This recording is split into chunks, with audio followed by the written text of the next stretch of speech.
sat in the changing room before the game thinking, what am I doing here? And then 16 years later, I'm still playing with the same club and I'm loving it.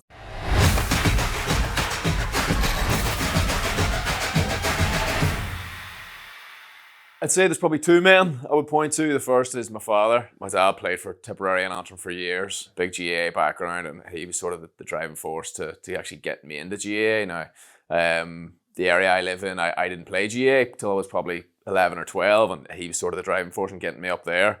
The other influence would be one of the coaches at the club was my first coach, and a coach I had till I was probably 19, 20 years old. That was Jared McNulty, and he really pushed me on as well, and definitely, without those two lads, I definitely wouldn't have made a county footballer anyway, so big thanks to them. There's probably a few candidates for that. So my dad, as I say, my dad played with Antrim, and he sort of drove me on as well when I was younger. Of some of the Antrim lads, I sort of had the pleasure to play with a few lads towards the end of their career and be coached by some of them. So Paddy Cunningham came back in for a year there, and I would have watched Paddy growing up. Paddy taught me a lot when he came back in about the forwards play, which I probably didn't dig in too much, but as a leadership, as a leader as well, he really came back in and showed how to lead lads. And then the other end of that is Sean Kelly, who was in coaching us last year as well, who sort of taught me a lot on the defensive end. And I definitely have a lot to thank for those lads for.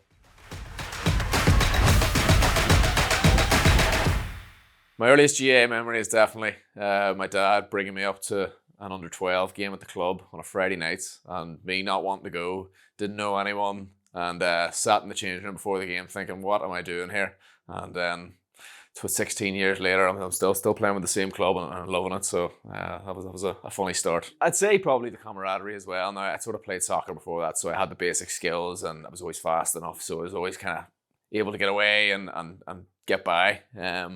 But I think when I went to secondary school as well, I got to know a lot of lads very well, and then the camaraderie kicked in. And exactly as you say, like that's what you're playing football for. Like they're your best mates, and that's why you stay around. It's an interesting one because I probably listen to anything. And my Spotify would throw up a few weird ones now at the end of the year, but I'd say it's probably Dave or Dermot Kennedy. He's a rapper from London, so a bit of UK rap. I'm getting into that as well. I will literally listen to anything, and anything the lads throw on in the changing room, I'm happy to go with. First one I'd go with would definitely be Frank Lampard. So I was a Chelsea fan growing up, and Frank he won it all, and then he came back, and I think he sort of reignited my love for football and Chelsea when he came back in there 3 or 4 years ago. So definitely Frank. I'd say he'd have a lot to talk about. The next one would probably be Diego Maradona. Just an interesting character, and you'd love to sit down with him and chat about his career and all the controversies of his career. I'd say he'd have plenty to say. And then the final one would be Kevin Bridges. So I've went to see him in concert a few times, listened to his stuff all the time, so I think he'd be brilliant. He'd be a good man to have at the table as well. Maybe a steak dinner for those boys. I think they'd be happy with that.